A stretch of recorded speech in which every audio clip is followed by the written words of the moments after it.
Cuando el mensaje adventista fue predicado por primera vez basado en la profecía de Daniel 8:14, miles y miles de personas creyeron que Jesús venía ese 22 de octubre. Se le conoce como el gran chasco del pueblo adventista.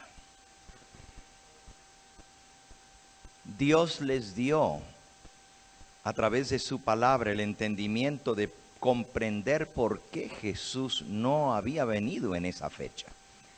La profecía no había fallado. No había sido Cristo el que falló. Había sido la comprensión de aquellos que esperaban su venida, creyendo que la purificación del santuario iba a ser la purificación de la tierra.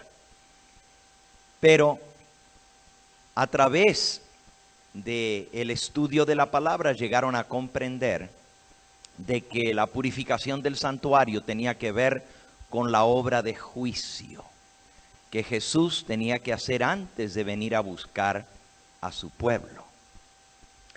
Y así, la doctrina de la mediación de Cristo en el lugar santísimo y su obra de juicio y purificación de su pueblo llegó a ser piedra angular del adventismo del séptimo día. El juicio se había iniciado y era un pensamiento solemne, era una verdad tremenda. Nadie se imaginó que iba a pasar tanto tiempo.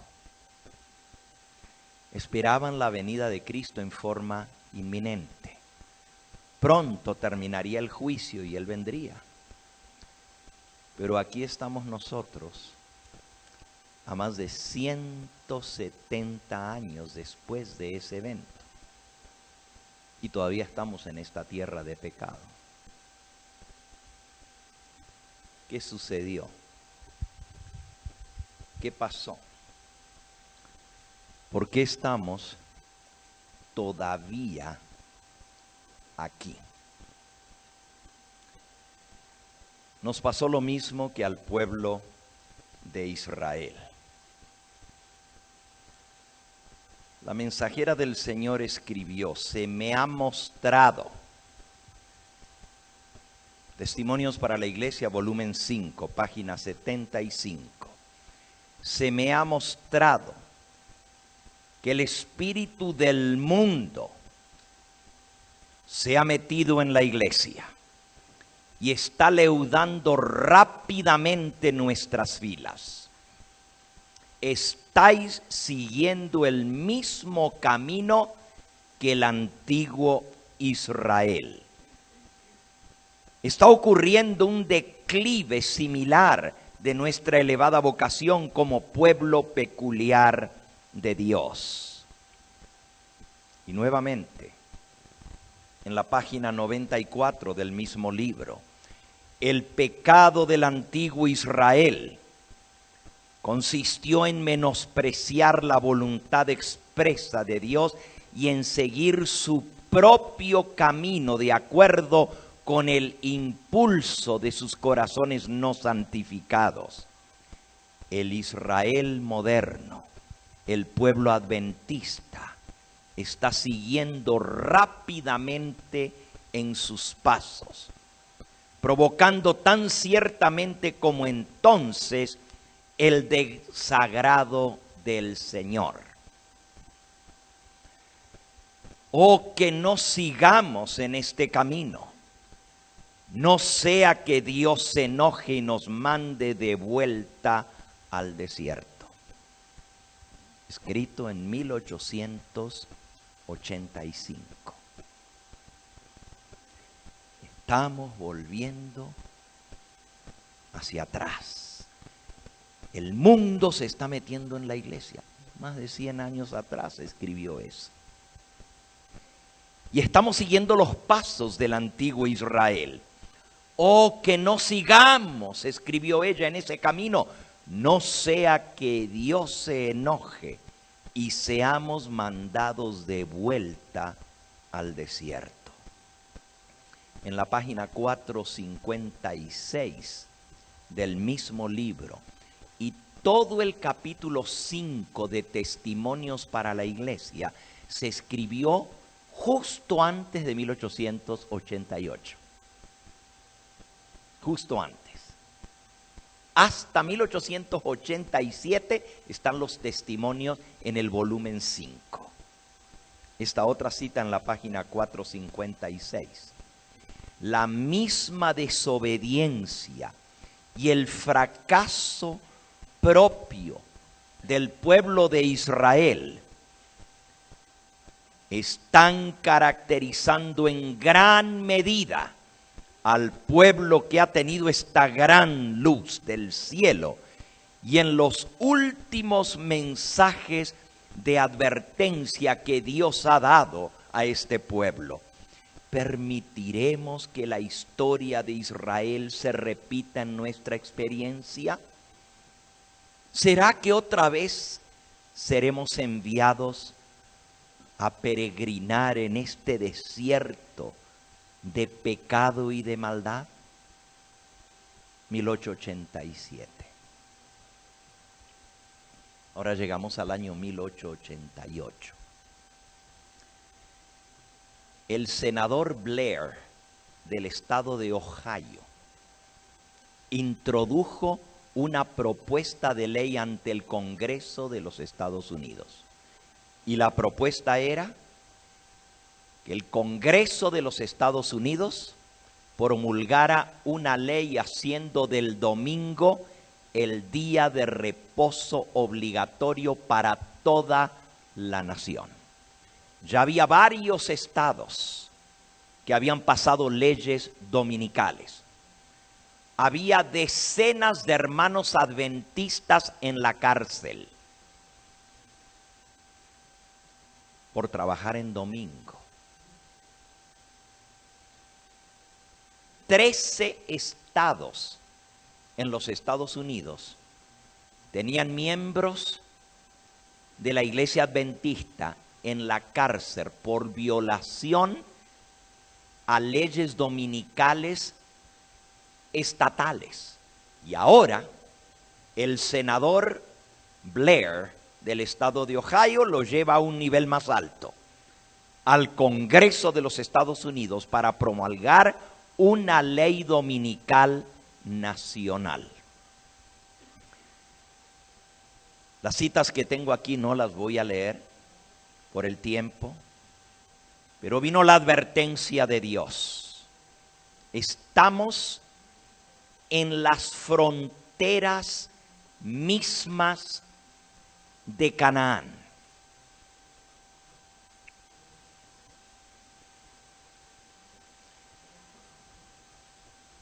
Solamente una cita.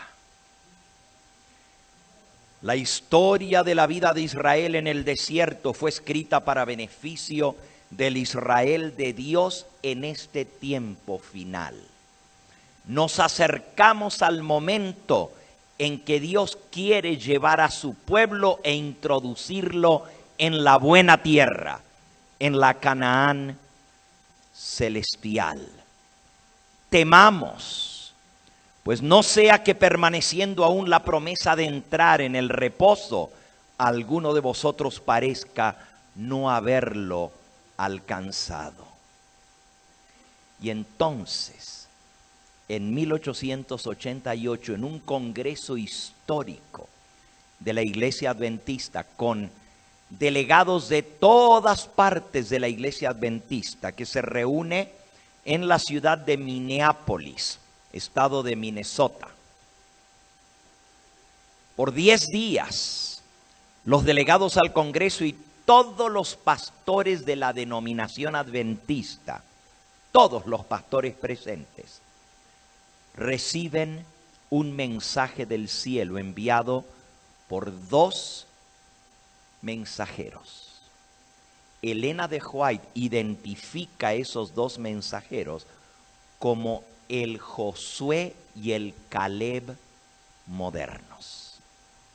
Como ya di la introducción anoche a esto, no tengo que repasar lo que pasó con el pueblo de Israel. Llegaron a Cades Barnea. Y el Señor tenía planes de introducir a su pueblo a la tierra de Canaán, pero algo pasó. Al pueblo le faltó la fe. Pensaron que no podían. Y 10 de los 12 espías vinieron con un informe negativo. Mientras que Josué y Caleb trajeron el mensaje.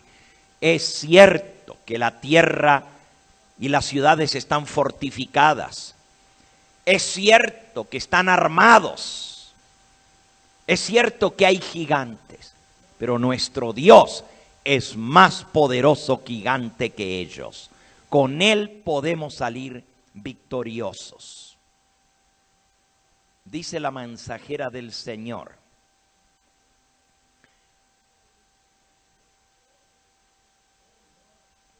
Dios pensaba introducir a su pueblo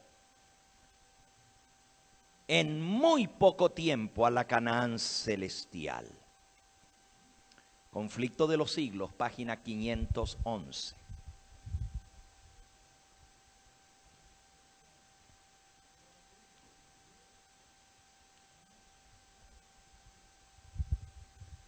No era la voluntad de Dios que Israel peregrinase durante 40 años en el desierto. Lo que Él quería era introducirlo a la tierra de Canaán y establecerlo allí como pueblo santo y feliz.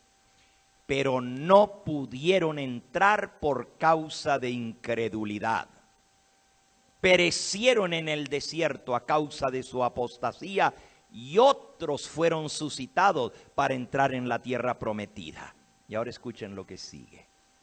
Asimismo, no era la voluntad de Dios que la venida de Cristo se dilatara tanto tiempo y que su pueblo permaneciese por tantos años en este mundo de pecado, infortunio, en este desierto árido de maldad.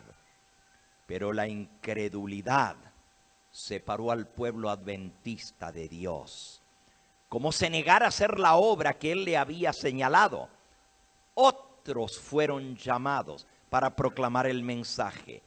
Por misericordia para con el mundo, Jesús diferió su venida para que los pecadores tengan oportunidad de oír el aviso y de encontrar amparo antes que se desate la ira de Dios.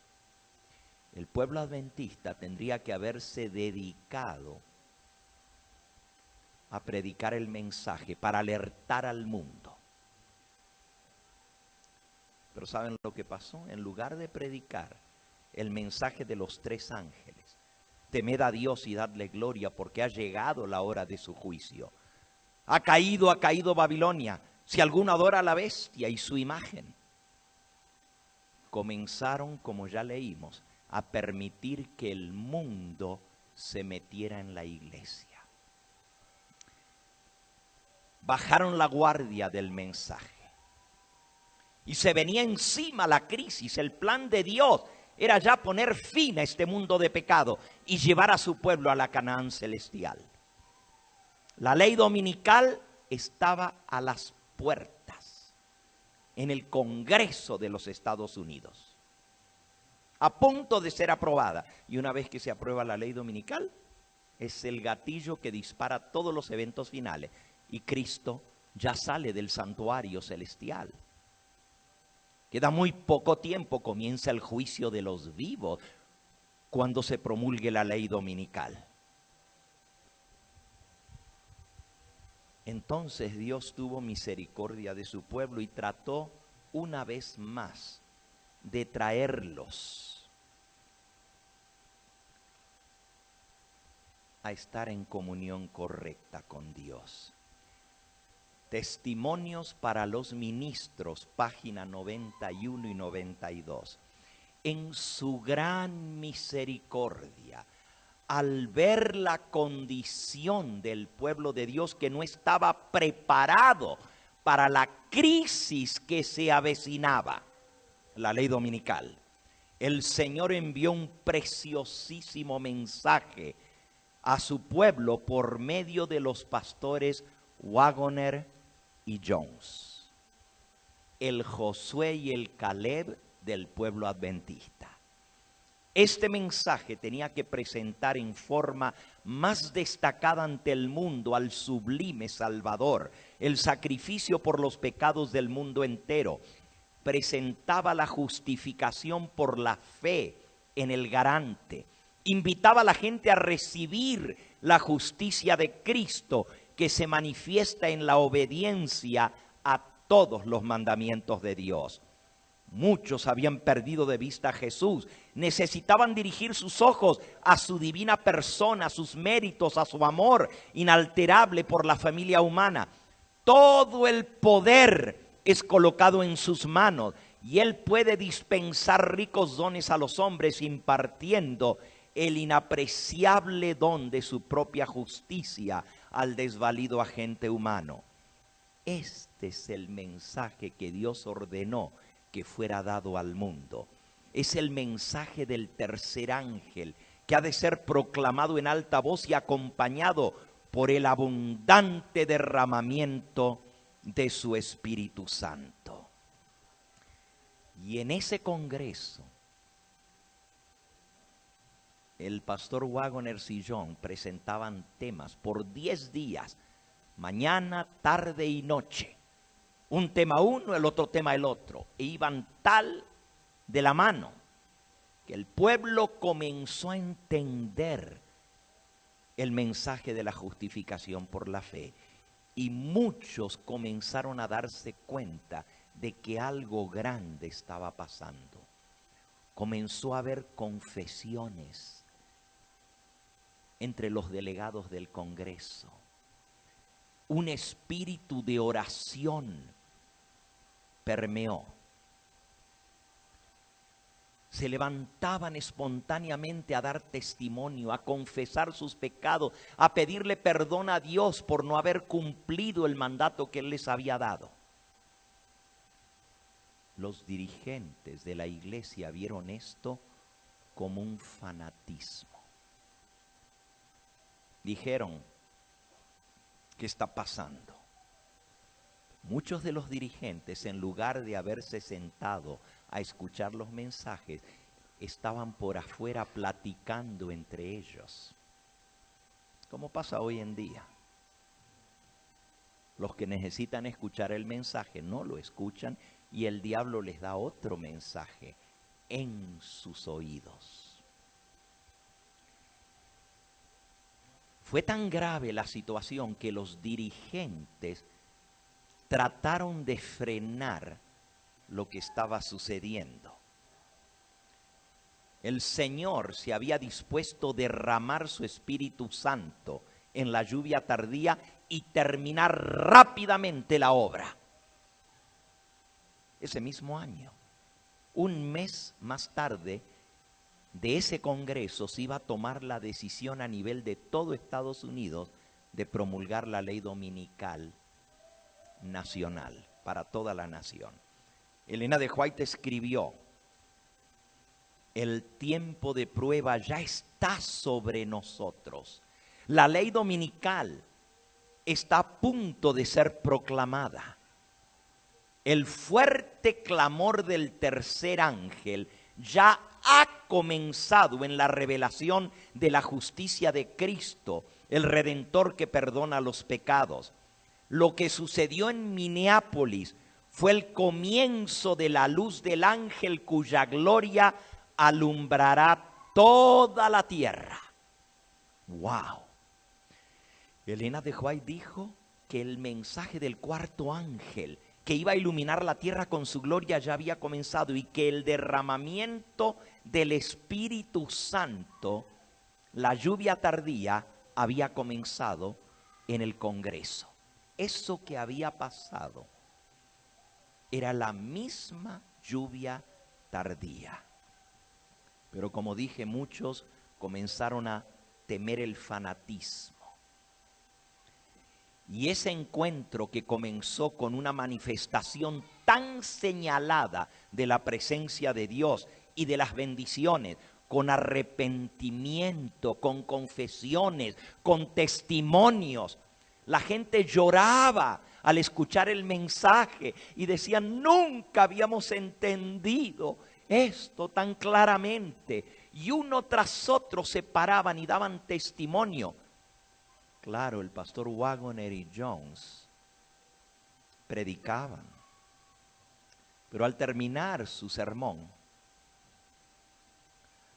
la gente respondía parándose y dando testimonio, confesando sus pecados, pidiendo perdón los unos a los otros.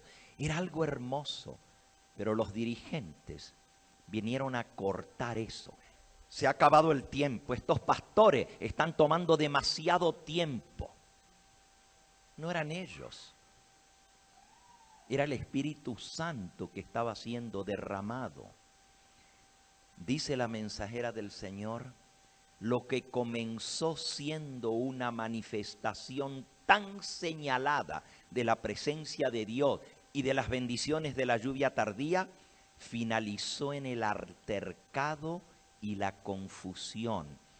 Muchos de los dirigentes sintieron que el mensaje que se estaba dando se desviaba de los pilares de la fe adventista que nos habían hecho un pueblo. Se está enfatizando demasiado a Cristo y dejando de un lado la ley y el sábado. Ese no era el mensaje, pero eso es como ellos los entendieron. Testimonios para los ministros, página 89 y página 98.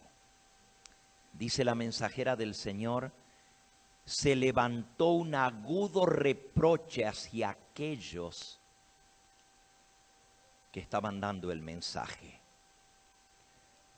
Tiene que haber sido tan terrible a los ojos del Señor como la rebelión de Cades Barnea, puesto que resultó en el mismo castigo. Escuchen ahora. Un retroceso al desierto. ¿Saben lo que escribió la mensajera del Señor? El Espíritu Santo fue ofendido, rechazado, ultrajado y terminó por apartarse ofendido y regresar sin concluir la obra para la cual había venido, la lluvia tardía. Así es como lo vio la mensajera del Señor por inspiración de Dios. Review and Herald, 27 de mayo de 1890, tan solo un año y medio después ella escribió, Dios levantó a sus mensajeros para hacer la obra para este tiempo. Pero muchos dieron la espalda al mensaje de la justicia de Cristo para criticar a los hombres y las imperfecciones que veían en su mensaje. Cristo ha notado todas las palabras duras, orgullosas y despectivas dirigidas contra sus siervos, Josué y Caleb del pueblo adventista, como si se hubieran pronunciado contra él mismo. Lo mismo que pasó en Cades Barnea. Al atacar a Josué y Caleb, estaban atacando a Dios. Dice la mensajera del Señor, Review and Herald, 1896. Creo que nunca más seré llamada a estar bajo la dirección del Espíritu Santo tal como lo estuve en Minneapolis. La presencia de Jesús estuvo conmigo y con sus mensajeros, Waggoner y Jones. Todos los reunidos en esa asamblea tuvieron la oportunidad de ponerse del lado de la verdad, recibiendo el derramamiento del Espíritu Santo que fue enviado por Dios en una corriente tan rica de amor y misericordia. Pero en las habitaciones ocupadas por algunos de nuestro pueblo, entre las tiendas de Israel, se oyeron palabras de ridículo, crítica, burla y risa, Mientras otros estaban confesando sus pecados, algunos estaban burlando de ellos por ser tan tontos en decir sus pecados públicamente. Las manifestaciones del Espíritu Santo fueron atribuidas al fanatismo.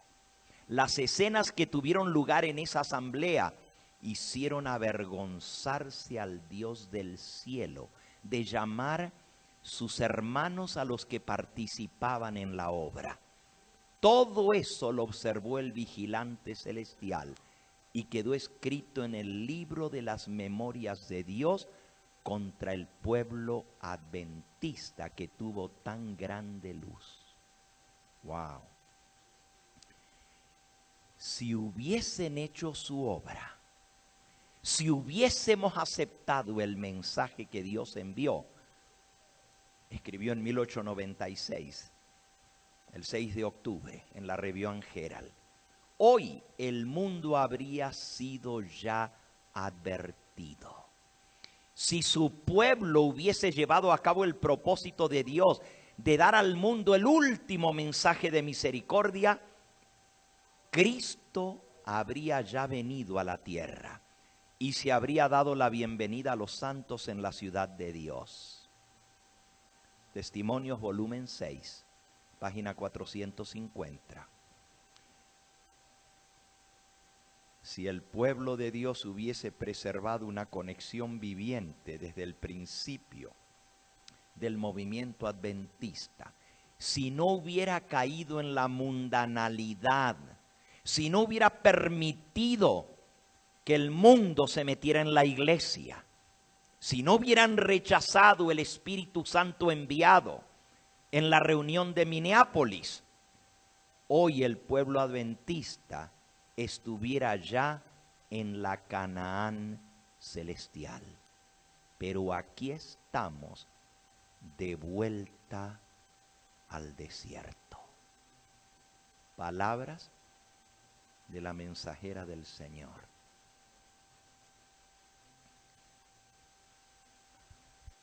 En el conflicto de los siglos, la mensajera del Señor dice: la historia del antiguo Israel es un ejemplo patente de lo que experimentó el pueblo adventista. Dios dirigió a su pueblo en el movimiento adventista, así como sacó a los israelitas de Egipto. Fíjense que ahora la comparación que hemos venido haciendo, la mensajera del Señor la corrobora. Cuando el gran chasco vino, su fe fue probada, como fue probada la fe de los hebreos cerca del Mar Rojo en Mara. Si hubiesen seguido confiando en la mano que los había guiado y que había estado con ellos hasta entonces, habrían visto pronto la salvación de Dios. Si todos los que habían trabajado unidos en la obra de 1844 hubiesen recibido el mensaje del tercer ángel y lo hubiesen proclamado en el poder del Espíritu Santo, si en 1888 hubieran escuchado el mensaje, el Señor habría actuado poderosamente por los esfuerzos de ellos. Raudales de luz habrían sido derramados sobre el mundo. Años haría que los habitantes de la tierra habrían sido avisados. La obra final se habría consumado.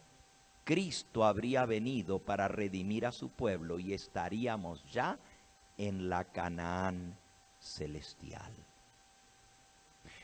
¿Qué fue eso tan grave que pasó en 1888?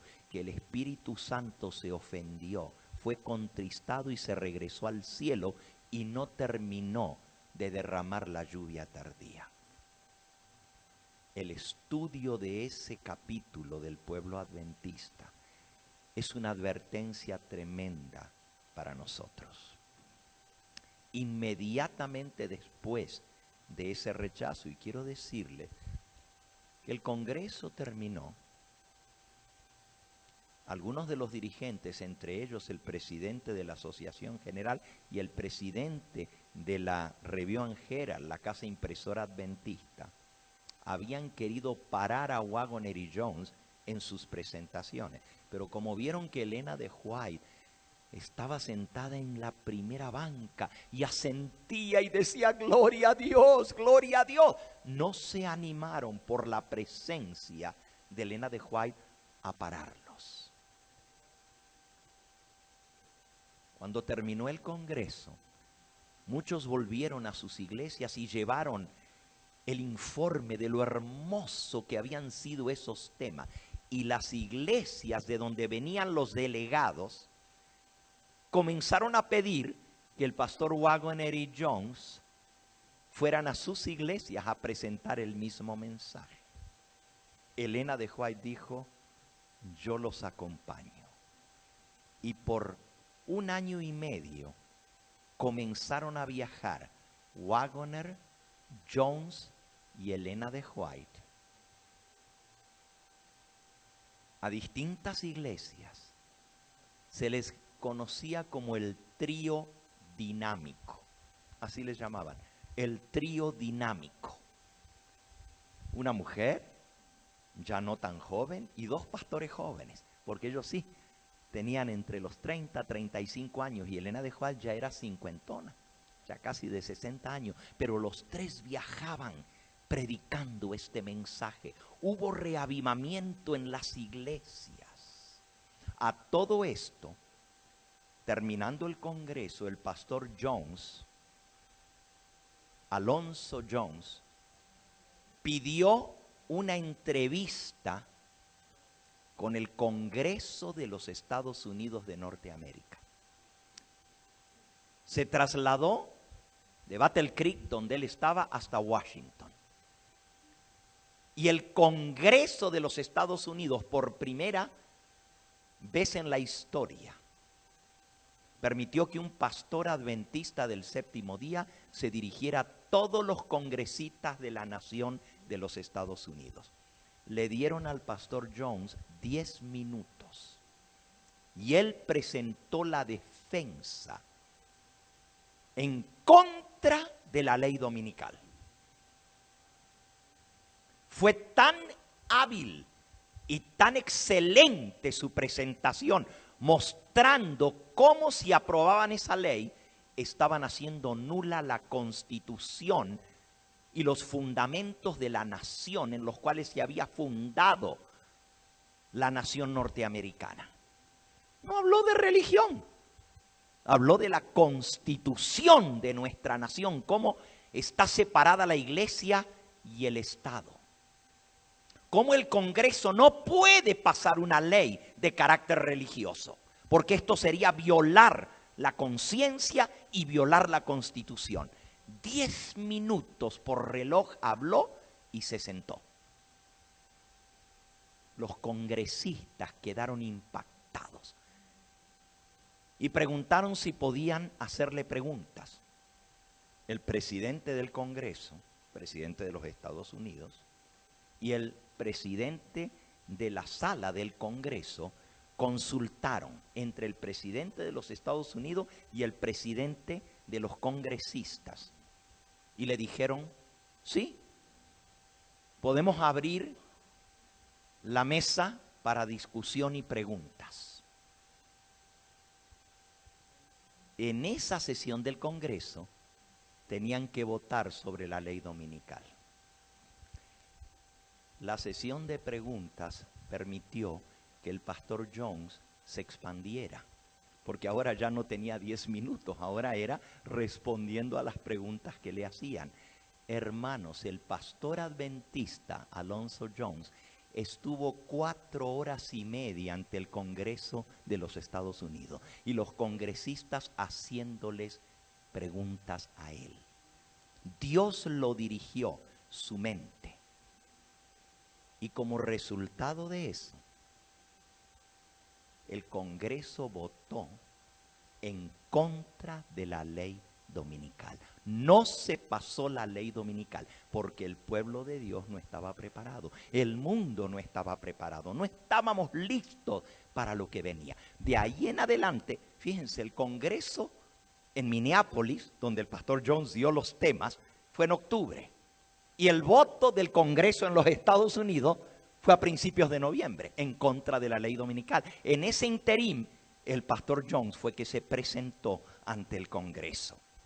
De más está decir, por cierto, el Congreso lleva transcripciones. En aquella época no había filmación, no había grabación como hoy en día, pero había personas que transcribían palabra por palabra lo que cada persona hablaba. Eso quedó registrado y está en los anales del Congreso de los Estados Unidos. Y el discurso y las respuestas del pastor Jones ha impedido que ya 4 veces se pase la ley dominical en los Estados Unidos, por los argumentos que él usó. Yo no estoy preparado en este momento, por el tiempo, para decirles lo que acaba de suceder. Pero en el mes de julio, ahorita, hace unas semanitas atrás, la Corte Suprema de los Estados Unidos pasó una decisión histórica. El 16 de septiembre próximo, el Día de la Hermandad, mi sermón va a ser sobre lo que pasó. Y solamente les puedo adelantar que las papas están que arden. No solo por la guerra de Corea. Eso es lo que menos nos debiera preocupar. Aunque el mundo está preocupado por eso. Imperceptiblemente ha sucedido algo grande, histórico. Y lo voy a presentar en mi sermón del 16 de septiembre en el Día de la Hermandad en Glendale. Lo que les puedo decir es que ya se formó la imagen de la bestia en los Estados Unidos. Por años yo vengo predicando el tema de Apocalipsis 13 y digo, la imagen de la bestia está en formación. Se está erosionando la división entre la iglesia y el Estado, entre la religión y la política. Se está erosionando. Pero ahora estoy preparado para demostrarles que ya la imagen de la bestia está formada en esta nación. Es grave lo que estoy diciendo. Así que no pierdan el sermón del 16 de septiembre. Solamente les digo que en 1888 no pudieron pasar la ley. Y no la pasaron porque Dios usó a su mensajero. Pero volviendo a la historia adventista, porque eso es historia de Estados Unidos lo que acabo de contar. Volviendo a la historia adventista, Waggoner y Jones con Elena de White comienzan a visitar las iglesias. Los dirigentes adventistas se oponen. Mandan cartas a todas las iglesias diciendo, no los inviten, están socavando los pilares de la fe adventista. Hablaban de Waggoner y Jones, pero el problema era que Elena de White iba con ellos. Y ella era la mensajera del Señor. Dios le reveló a Elena de White en visión que estos líderes, en reuniones secretas entre ellos, decían, ¿qué le ha pasado? Elena de White ya no está dirigida por el Espíritu Santo porque no puede ver lo que está haciendo. La han embaucado estos pastores jóvenes. Eso hablaban en sus cámaras secretas los dirigentes. Y finalmente, el presidente de la Asociación General mandó cartas a todos los presidentes de las asociaciones locales que no se permitiese el púlpito a Waggoner y a Jones. Cundió como reguero de pólvora. Elena de White no se la mencionaba. que se iban a atrever a levantarse abiertamente contra la mensajera del Señor. Pero decían que no tenían, se les suspendían sus credenciales ministeriales. Y por no tener credenciales ministeriales, no tenían derecho a usar el púlpito. Elena de White vio la carta y dijo: esto no viene de Dios, esta es obra del enemigo, que quiere impedir que el mensaje llegue al pueblo. Sigamos adelante. Y si no podemos ir a las iglesias adventistas, rentemos salones, pero que la gente venga a escuchar. Y comenzaron a rentar salones de escuela, auditorios públicos, y a veces los rentaban frente a la iglesia adventista para que la gente pudiera venir a escuchar el mensaje. Los dirigentes consideraron esto una rebelión y finalmente le cancelaron completamente las credenciales a los pastores Waggoner y Jones. Les quitaron sus credenciales como ministros adventistas. A Elena de White, la Asociación General tomó el voto de mandarla a Australia, el lugar más lejos en el planeta Tierra donde la podían mandar.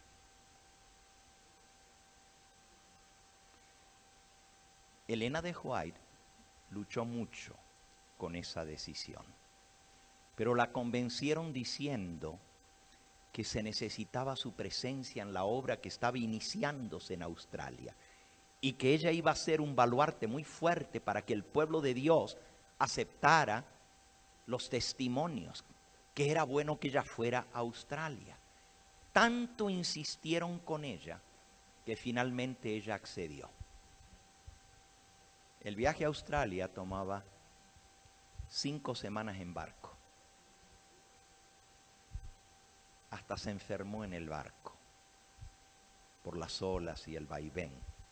Llegó, y después que ya estaba en Australia, Dios le mostró que ella había actuado sin preguntarle a él qué hacer. Y ella en el sueño le decía al Señor: Señor, lo que tu iglesia decide, yo estoy dispuesto a hacer. Pensé que tú dirigías a la Asociación General. Y el Señor le dijo: ¿desde cuándo para aquí te has apoyado en el brazo humano y no consultar a Jehová? Por eso estás aquí. Y no era el plan de Dios del cielo que tú vinieras a Australia, pero ahora que estás, harás una buena obra. No era mi propósito que tú vinieras. Elena de White escribió, y les voy a leer las citas, se van a sorprender. Eventos de los últimos días. Por eso les digo que es un capítulo muy triste y muy negro de nuestra historia. Recibí confirmación. Esto lo escribió antes de salir para Australia. Ella salió para Australia en 1890, pero en 1889 ella escribió: recibí confirmación acerca de todo lo que yo había declarado en el Congreso de Minneapolis, en cuanto a que debe realizarse una reforma en nuestra iglesia. Deben producirse reformas porque ha habido debilidad y cegueras espirituales en el pueblo que fue bendecido con gran luz y preciosas oportunidades y privilegios. El pueblo que ha tenido debilidad y ceguera espiritual. ¿Cómo se llama la ceguera espiritual? Estado de la Odisea. Eres ciego y no sabes que eres un ciego, desventurado, miserable, pobre, ciego y desnudo. Y ahora miren lo que ella escribe.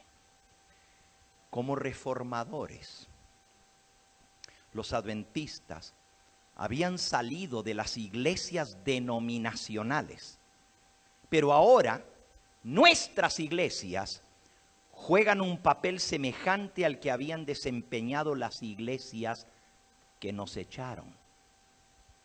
Ellos eran de iglesias evangélicas, pero al predicar el mensaje, habían tenido que salir de esas iglesias que eran Babilonia.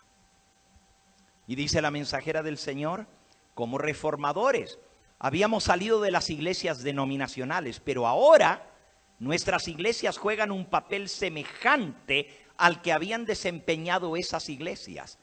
Esperábamos que no habría necesidad de otra salida. ¿Entendieron lo que leí? ¿Saben lo que está diciendo ella? Página 49 de Eventos de los Últimos Días. Esperábamos que no habría necesidad de otra salida. Habían salido de las iglesias y ahora la iglesia adventista los estaba persiguiendo y no quería que se predicara el mensaje. Y ella dijo, bueno, pues si no queda otra, nos vamos a tener que salir de la iglesia adventista. Es tan grave lo que ella escribió que los editores del libro Eventos de los Últimos Días le pusieron al pie de la página esta nota. Esta es la única declaración conocida de la pluma de Elena de White indicando que podría haber perdido confianza en la organización de la iglesia adventista del séptimo día. Aquí está escrito en el libro. Parece indicar que Elena de White había perdido confianza en la organización de la iglesia adventista del séptimo día. Y por eso estaba hablando de que vamos a tener que salir otra vez. Eso no sucedió. Porque cuando ella volvió desde Australia, se encontró a la iglesia en plena apostasía. Y Dios le dijo, enfréntala. Y una mujer bajita se enfrentó a todos los hombres dirigentes de la iglesia adventista.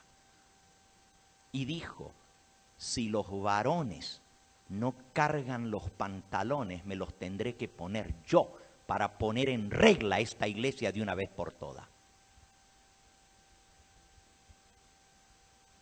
Ella no era su costumbre ponerse de esa manera. Pero cuando vio lo que había, el mensaje del Señor fue, enfréntalo de frente. Ella vio un sueño y en ese sueño veía un barco y había un inmenso témpano al frente. Y escuchó la orden de uno con autoridad, de frente al témpano, embístelo. Eso era contrario a las leyes de navegación. Las leyes de navegación, cuando ven un témpano, le hacen a un lado, porque es muy peligroso. Por cierto, ese sueño que ella tuvo fue en 1902, 10 años antes que el Titanic golpeara un témpano y se hundiera con más de casi 3.000 personas en el fondo del mar, por haber rozado un témpano. Lo rozaron y era el barco que decían que no se podía hundir. El sueño que ella tuvo sucedió 10 años antes de lo del Titanic, así que no está influido por lo que pasó. Ella vio que el barco era la iglesia, el témpano era la apostasía en que estaba la iglesia. Y la orden fue, embiste a la apostasía de frente.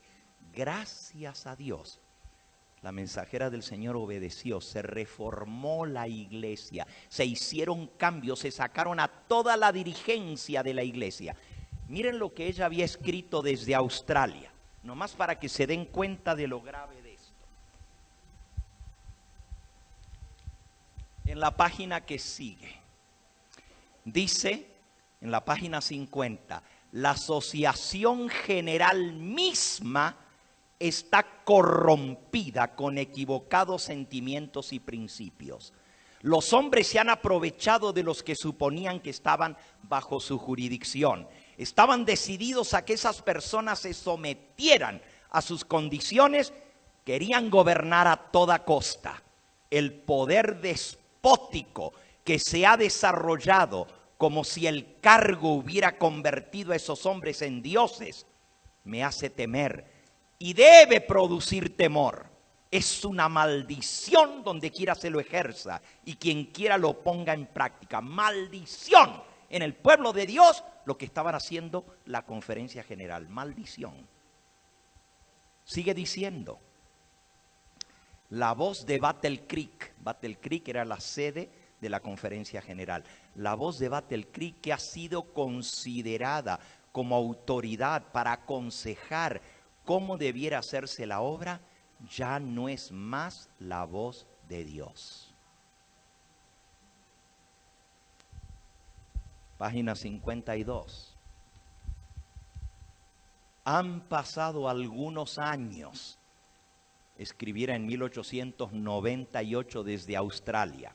Han pasado algunos años desde que he considerado a la Asociación General como la voz de Dios.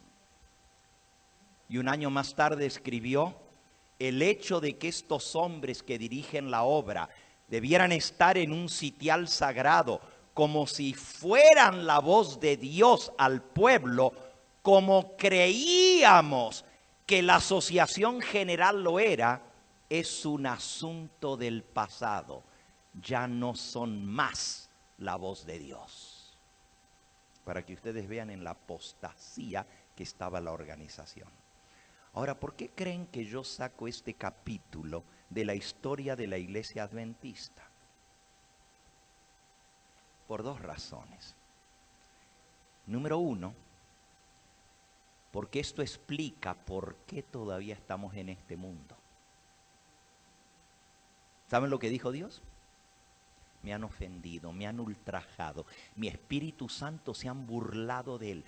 La obra que yo estaba haciendo, trayendo reavivamiento y reforma, se burlaron, se rieron, prohibieron a los mensajeros y desterraron a la profeta del pueblo adventista. Elena de White dijo: se deshicieron de mí mandándome a Australia. Ella escribió: pero no me van a frenar la mano. Voy a seguir escribiendo desde aquí y diciendo a Israel su rebelión y a mi pueblo su pecado. Y saben, hermanos, el libro Testimonios para los Ministros contiene todas las cartas y documentos que Elena de White le envió a los dirigentes de la Iglesia Adventista desde Australia. Lean ese libro y van a entender no solo lo que pasó entonces, sino lo que está pasando ahora. La segunda razón por la cual yo comparto este capítulo triste y negro de nuestra iglesia, porque la dirigencia quisiera que esto se olvide, que esto no se vuelva a mencionar, porque fue un capítulo muy triste del pueblo adventista, haber rechazado al Espíritu Santo. Y yo no lo hago para hablar mal de mi iglesia, a la cual amo. Lo hago porque la mensajera del Señor vio que justo antes, cuando estuviéramos otra vez en la frontera de Canaán, otra vez volvería una gran apostasía. Y ese es el tema que vamos a ver mañana por la mañana. Apostasía junto al Jordán. Y entonces, al entender lo que pasó en el pasado, nos puede ayudar a nosotros a no caer en la misma rebelión. ¿Entendemos esto? Ahora, no hubo una tercera regresada al desierto, pero hubieron dos. Usted dice, ¿cómo dos? Yo sabía de una, los 40 años en el desierto. Dios había querido cortar el tiempo de castigo en su misericordia, y tengo todos los documentos aquí, de la Biblia y del Espíritu de Profecía. Los llevó de vuelta a Cades Barnea, a ver si habían aprendido su lección. Y la segunda vez, no tuvieron la fe para entrar y tuvieron que dar la vuelta alrededor de Edom y llegaron a Baal Peor y se asentaron junto al Jordán para cruzar. Y lo que pasó en ese momento es lo que está pasando en la iglesia adventista hoy en día. Ese va a ser el tema de mañana por la mañana. Si tú pensabas irte tempranito mañana, no te vayas, porque ahí vamos a llegar a lo que está pasando en nuestra iglesia hoy en día. Entonces, ese capítulo triste y negro de nuestra iglesia debe enseñarnos a nosotros la lección de que no debemos confiar en los hombres. No debemos confiar ni siquiera en los que nos dirigen, ni aún en los pastores. Yo sé que en el mundo evangélico se enseña, hay que obedecer a los pastores, hay que hacer lo que los pastores dicen. Yo no estoy en contra de que amemos a nuestros pastores, que los respetemos y que los obedezcamos siempre que ellos nos enseñen de acuerdo a la palabra de nuestro Dios, a la ley y al testimonio. Si no hablaren conforme a esto, no les ha amanecido. Entonces, el pecado del pueblo de Israel fue que se dejaron influenciar por los hombres que eran dirigentes. 12 habían nombrado, uno de cada tribu, de los príncipes de Israel, los meros dirigentes del pueblo, porque el dirigente máximo era Moisés y su hermano Aarón. Pero muchos habían perdido confianza en Aarón por lo que había pasado al pie del monte Sinaí. Y ahora escogieron a 12 espías, uno de cada tribu, los más representativos del pueblo. Cuando ellos fueron y estuvieron 40 días y regresaron, la gente se dejó ir por lo que ellos decían y no por lo que Dios había prometido. Dios había prometido que les iba a entregar la tierra, ¿o no? Se lo había jurado a Abraham, a Isaac y a Jacob. El tiempo profético se había cumplido. En el mismo día que se cumplía la profecía, las huestes de Israel salieron de Egipto. Dios les había abierto el mar y pasaron en seco. Dios los había guiado en la columna de nube y de fuego durante todo ese tiempo. Les había mostrado su poder descendiendo sobre el monte Sinaí, haciendo el pacto. Los había perdonado después de que habían caído en la idolatría crasa al pie del monte Sinaí. Pero ahora el pueblo escogió creer el informe de los dirigentes y no de los dos mensajeros, Josué y Caleb, que decían, con Dios lograremos la victoria. Él peleará por vosotros. La historia, hermanos, la pueden leer en el libro de Números, en el capítulo 14. Números, capítulo 14. Yo no sé cuántos minutos más tengo. ¿Cuándo tengo que terminar? ¿Me quedan 45 minutos? Yo dije, wow, entonces puedo ir. Bueno, voy a tener que terminar con Números 14.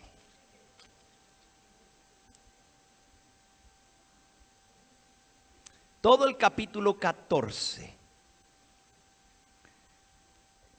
viene como resultado del informe de los 12 testigos. En el capítulo 13 dice el versículo 25.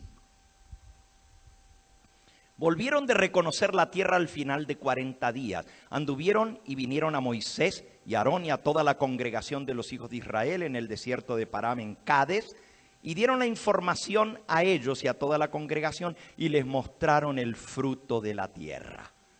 Traían los racimos colgados entre dos a los hombros, inmenso, una tierra buenísima, con ese tipo de frutos. ¿Saben?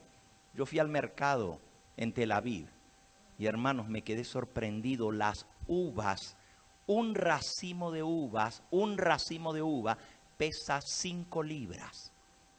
Un racimo, para que vean los tamaños. Los repollos, usted no puede cerrar los brazos así. No alcanzaba yo a cerrar mi brazo para unirlo del tamaño de los repollos.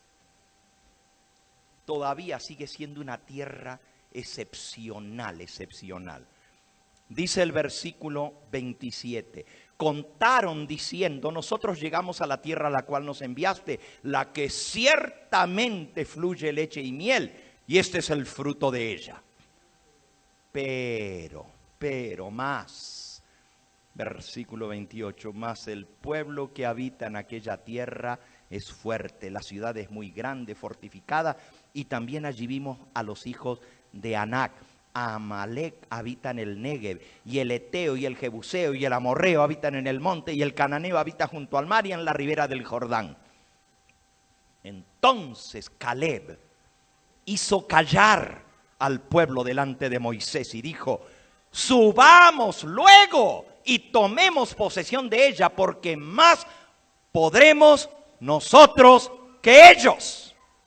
Miren ese hombre de fe, Caleb. Mandó a callar al pueblo. Ya basta de escuchar estos informes. ¿Que no tenemos un Dios poderoso? ¿Que no podemos nosotros más que ellos? Pero miren lo que pasó. Los varones que subieron con él, los otros 10 dijeron: no podremos subir contra aquel pueblo porque es más fuerte que nosotros. Y hablaron mal entre los hijos de Israel de la tierra que habían reconocido, diciendo: la tierra por donde pasamos para reconocerla es tierra que traga a sus moradores, y todo el pueblo que vimos en medio de ella son hombres de grande estatura. Todo el pueblo son gigantes, cuando habían visto una familia de gigantes. Exageraron y luego dijeron: la tierra se traga a los moradores. ¿Ustedes creen que una tierra que da esas uvas va a tener puro pantano para tragarse a los moradores? Mentirosos, exageraron. Hablaron mal de la tierra que Dios les había prometido. Vimos a gigantes, dice el versículo 33, y éramos nosotros a nuestro parecer como langostas, así les parecíamos a ellos. Entonces toda la congregación gritó y dio voces, y el pueblo lloró aquella noche. Se quejaron contra Moisés y contra Aarón todos los hijos de Israel. Y les dijo toda la multitud a Moisés y a Aarón: ojalá muriésemos en la tierra de Egipto o en este desierto, ojalá que nos muramos aquí. ¿Por qué nos trae Jehová esta tierra para caer a espada y que nuestras mujeres y nuestros niños sean por presa? ¿No nos sería mejor volvernos a Egipto? Estaban diciendo que querían volver a la tierra de su esclavitud. ¿Por qué? Porque escucharon a sus dirigentes que ellos habían nombrado. Escucharon a sus dirigentes que dieron mal informe.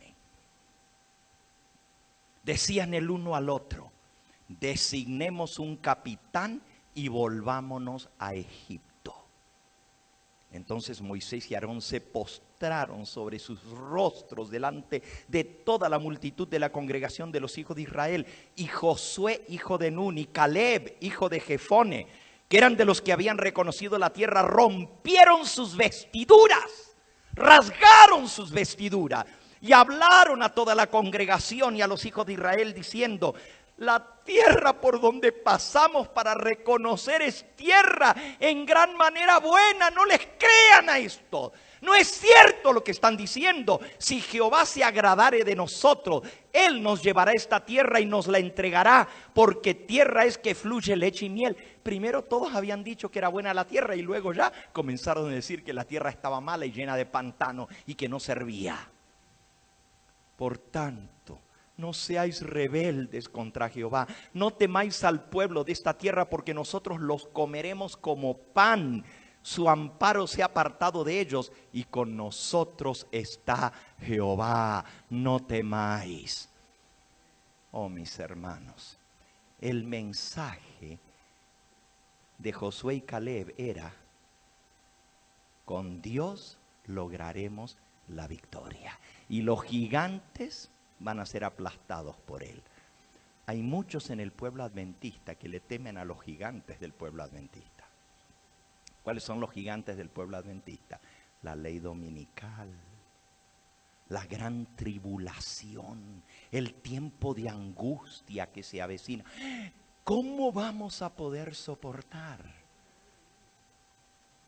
Y si para entrar en Canaán tenemos que pasar por eso, mejor nos muramos antes.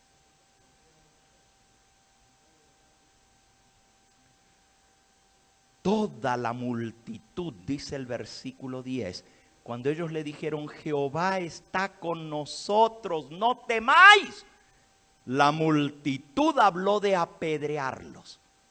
Fíjense querían agarrar piedras y apedrear a los mensajeros del Señor, que estaban defendiendo a Jehová y la buena tierra que les iba a dar, y que estaban diciendo que con Dios podían lograrlo. Pero la gloria de Jehová se mostró en el tabernáculo de reunión y a todos los hijos de Israel. Y Jehová le dijo a Moisés: ¿hasta cuándo me ha de irritar este pueblo? ¿Hasta cuándo no me creerán con todas las señales que he hecho en medio de ellos? Yo los heriré de mortandad y los destruiré, y a ti te pondré sobre gente más grande y más fuerte que ellos. Pero Moisés respondió a Jehová: lo oirán luego los egipcios, porque de en medio de ellos sacaste a este pueblo con tu poder, y lo dirán a los habitantes de esta tierra, los cuales han oído que tú, oh Jehová, estabas en medio de este pueblo, que cara a cara te aparecías tú, oh Jehová, y que tu nube estaba sobre ellos, y que de día ibas delante de ellos en columna de nube y de noche en columna de fuego. Y van a oír que tú has hecho morir a este pueblo como un solo hombre, y las gentes que hubieran oído tu fama hablarán diciendo: por cuanto no pudo Jehová meter a este pueblo en la tierra a la cual les había jurado, por eso los mató en el desierto. Ahora pues yo te ruego que sea magnificado el poder del Señor, como lo hablaste diciendo: Jehová, tardo para la ira y grande en misericordia, que perdona la iniquidad y la rebelión, aunque de ningún modo tendrá por inocente al culpable, que visita la maldad de los padres sobre los hijos hasta los terceros y hasta los cuartos. Perdona la iniquidad de este pueblo según la grandeza de tu misericordia, y como has perdonado este pueblo desde Egipto hasta aquí. Entonces Jehová dijo: yo lo he perdonado conforme a tu dicho, porque me lo pediste, los voy a perdonar una vez más. Mas tan ciertamente como vivo yo, y mi gloria llena toda la tierra, todos los que vieron mi gloria y mis señales que he hecho en Egipto y en el desierto, y me han tentado ya, ¿cuánto tiempo dice? 10 veces me han tentado y no han oído mi voz, no verán la tierra de la cual juré a sus padres. No, ninguno de los que me han irritado la verá.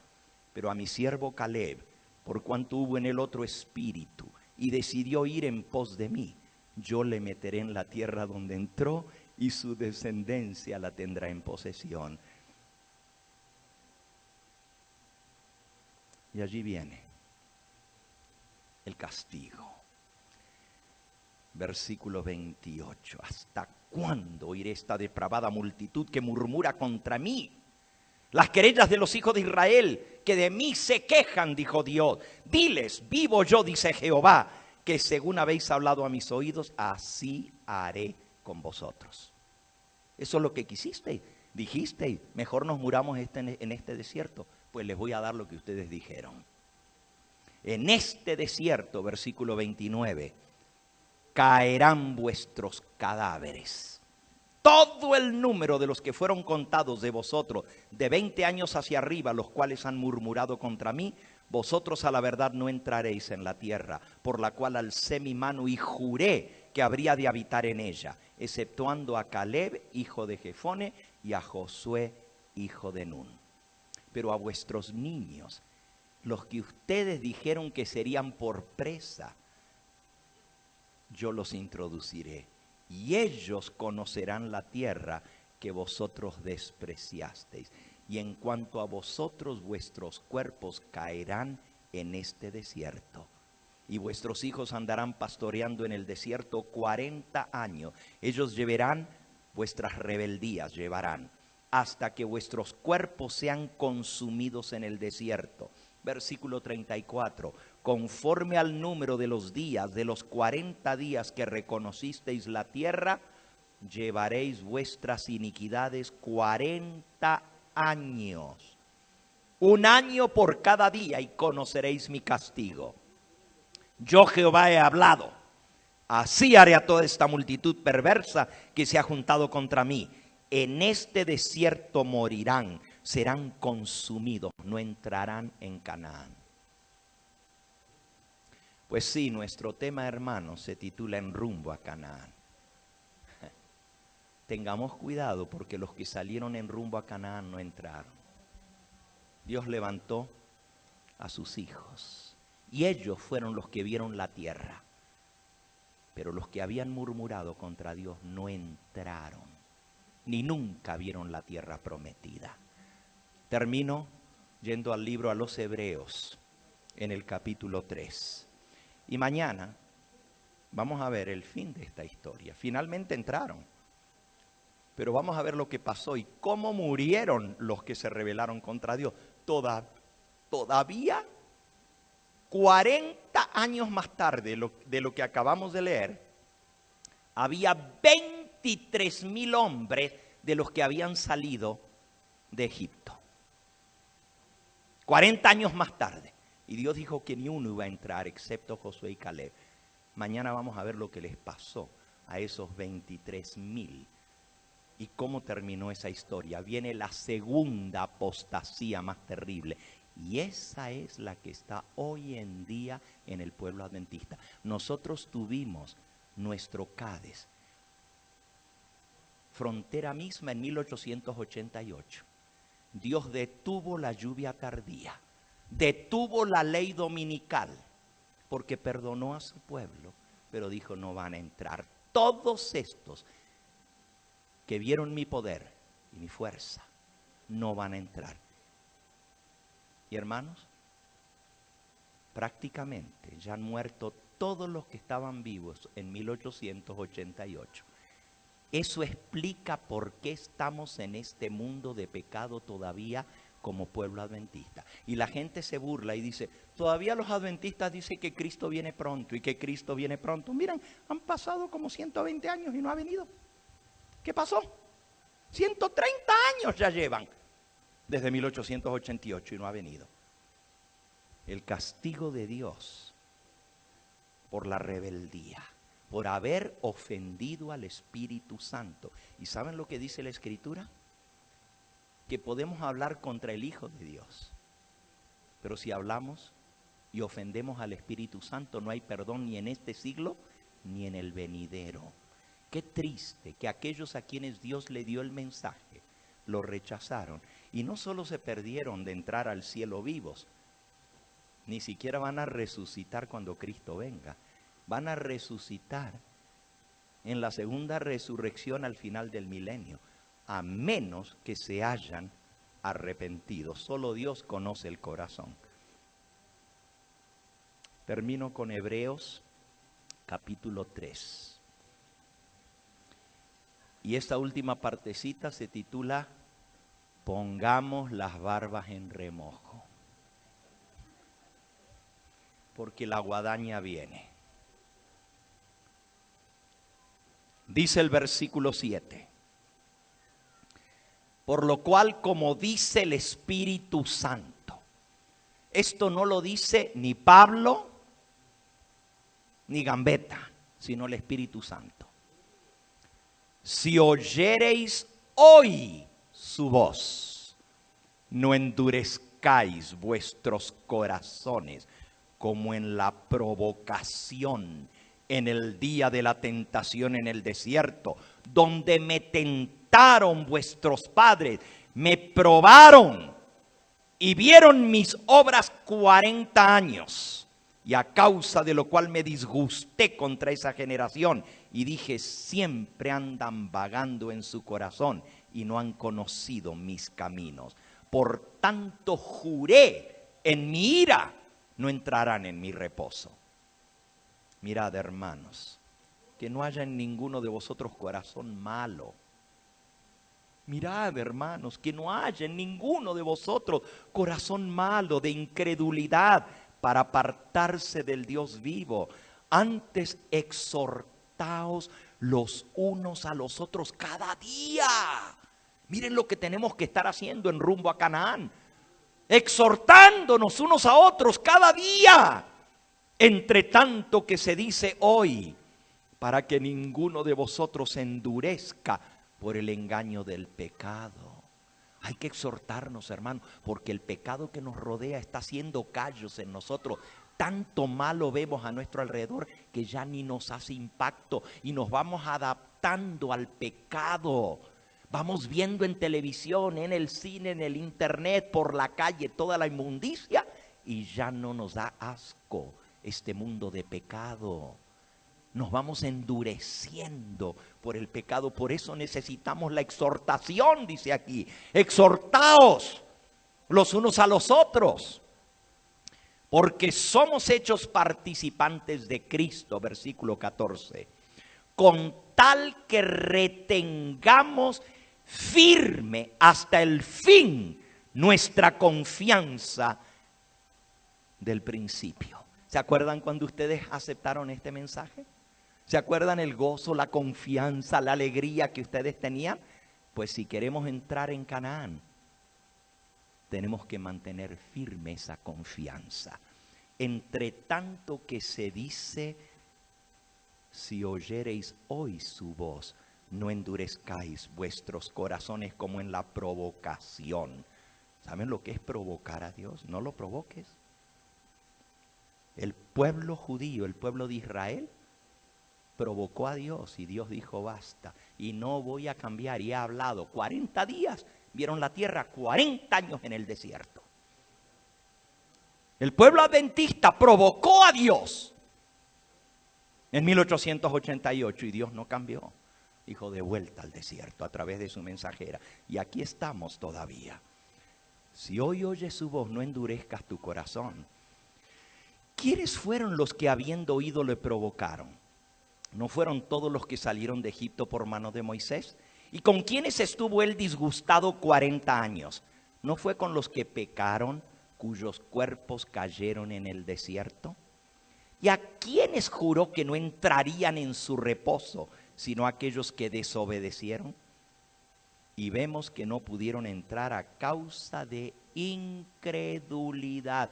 Hermano y hermana que me escuchas, lo que nos va a dejar fuera de Canaán es nuestra falta de fe. Es nuestra incredulidad en las promesas de Dios. Y vamos a hablar un poquito de eso. Este iba a ser el final de mi sermón, pero ya se me acabó el tema. Por eso hice leer la lectura bíblica, que Dios no nos permite que seamos tentados más de lo que podemos soportar, y con la tentación da la salida para que salgamos victoriosos. Hay muchos hoy en día que dicen no se puede vivir una vida santa sin pecado. Faltos de fe, incrédulos en el poder de Cristo. No, pues si soy así, ¿qué voy a hacer? No puedo cambiar, así voy a seguir. Pon las barbas en remojo, mi hermano. Temamos. Versículo 1 del 4. Temamos, pues no sea que permaneciendo aún la promesa de entrar en su reposo, alguno de vosotros parezca no haberlo alcanzado. Porque también a nosotros se nos ha anunciado la buena nueva como a ellos. ¿La buena nueva cuál es? Nosotros no podemos, pero Dios es poderoso. Nosotros no podemos vencer, pero Dios sí puede. Con Él todo es posible. También a nosotros se nos anunció la buena nueva, como a ellos. Pero no les aprovechó el oír la palabra, por no ir acompañada de fe en los que la oyeron.